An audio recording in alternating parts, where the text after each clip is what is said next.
हर हर महादेव सभी को। जय श्री विष्णु। आज हम आपको कार्तिक मास महात्म्य कथा अध्याय 2 के बारे में बताने वाले हैं। तो चलिए जानते हैं।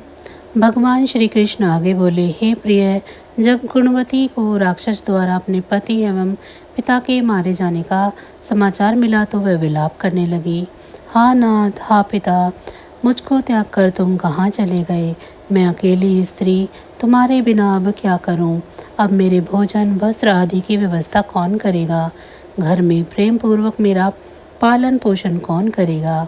मैं कुछ भी नहीं कर सकती। मुझ विधवा की कौन रक्षा करेगा? मैं कहाँ जाऊं? मेरे पास तो कोई भी ठिकाना भी नहीं रहा।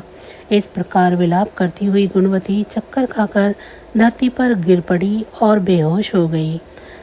बहुत देर के बाद जब उसे होश आया तो वह पहले की ही भांति करुण विलाप करते हुए शोक सागर में डूब गई। कुछ समय के पश्चात जब वह संभली तो उसे ध्यान आया कि पिता और पति की मृत्यु के बाद मुझे उनकी क्रिया करनी चाहिए जिससे उनकी गति हो सके। इसीलिए उसने अपने घर का सारा सामान बेच दिया और उससे प्राप्त धन से अपने पिता और पति का श्राद्ध आदि कर्म किया। तत्पश्चात वह उसी नगर में रहते हुए आठों पहर भगवान विष्णु की भक्ति करने लगी। उसने मृत्युपरांत तक नियम पूर्वक सभी एकादशियों का व्रत और कार्तिक महीने में उपवास व व्रत किए। हे प्रिय, एकादशी और कार्तिक व्रत मुझे बहुत ही प्रिय हैं। इनसे मुक्ति, भक्ति, पुत्र तथा संपत्ति प्राप्त होती है। कार्तिक मास में जब तुला राशि पर सूर्य आता है तब ब्रह्म मुहूर्त में उठकर स्नान करने व व्रत व उपवास करने वाले मनुष्य मुझे बहुत प्रिय है, क्योंकि यदि उन्होंने पाप भी किए हों तो भी स्नान व व्रत के प्रभाव से उन्हें मोक्ष प्राप्त हो जाता है। कार्तिक में स्नान, जागरण, दीपदान तथा तुलसी के पौधे की रक्षा करने वाले मनुष्य साक्षात भगवान विष्णु के समान है।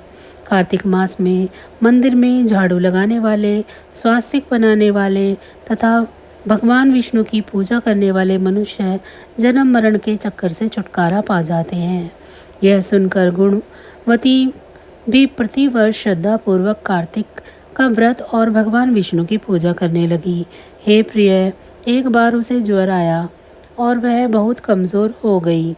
फिर भी वह किसी प्रकार गंगा स्नान के लिए चली गई। गंगा तक वो पहुंच तो गई, परंतु शीत के कारण वह बुरी तरह से काँप रही थी। इस कारण वह स्थिर हो गई। तब मेरे भगवान विष्णु के दूत उसे मेरे धाम ले आए।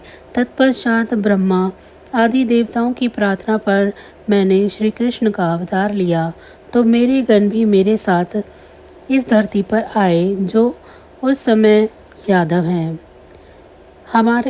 तुम्हारे पिता पूर्व जन्म में देव शर्मा थे तो उस समय सत्राजित हैं। पूर्व जन्म में चंद्र शर्मा जो तुम्हारे पति था वह डाकू है, और हे देवी, तू ही वह गुणवती है।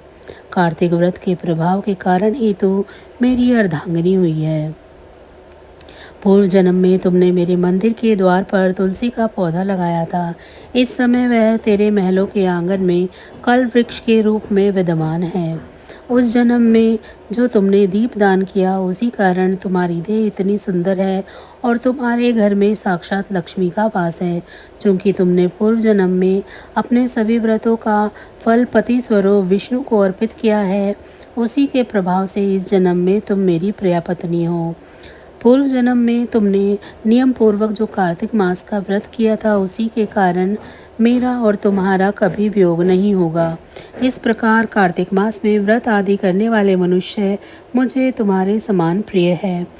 दूसरे जप, तप, यज्ञ, दान आदि करने से फल प्राप्त कार्तिक मास में किए गए व्रत के फल से बहुत थोड़ा होता है, अर्थात कार्तिक मास के व्रतों का 16वां भाग भी नहीं होता है।